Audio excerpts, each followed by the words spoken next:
D ഇനി നിന്നോട് ആരെങ്കിലും ലൈനുണ്ടോന്ന് ചോദിച്ചാലേ എന്റെ പേര് പറഞ്ഞാൽ മതി. എന്തിനാ? നിനക്കെന്നെ ഇഷ്ടം എനിക്കറിയാം. അതിന് എനിക്ക് നിന്നെ ഇഷ്ടമല്ലല്ലോ. ഒന്ന് പോടി എന്നാണ് പറയാണ്ട്. സത്യമായിട്ടും എനിക്ക് നിന്നെ ഇഷ്ടല്ല. ആണോ? ആ എന്ന് ഞാൻ ഒരു കാര്യം പറയട്ടെ, എന്നൊരാൾക്ക് ഇഷ്ടാണ്. എന്നൊരാൾക്ക് ഇഷ്ടാന്ന്.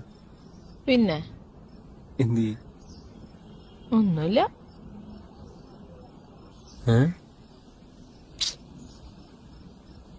നിനക്ക് നീ കുഴപ്പമുണ്ടോ? എനിക്കെന്ത് കുഴപ്പം? കുഴപ്പമില്ല. എന്നാ ഞാൻ അവളോട് ഇഷ്ടം പറയട്ടെ. വേണ്ട. അതെന്താ? എനിക്കിഷ്ടല്ല. ആണോ? ആ അപ്പൊ ഇനി ആരെങ്കിലും ലൈനുണ്ടെന്ന് വെച്ചാൽ എന്താ പറയും? നിന്റെ പേര് പറയും. ആണോ? പറയൂ.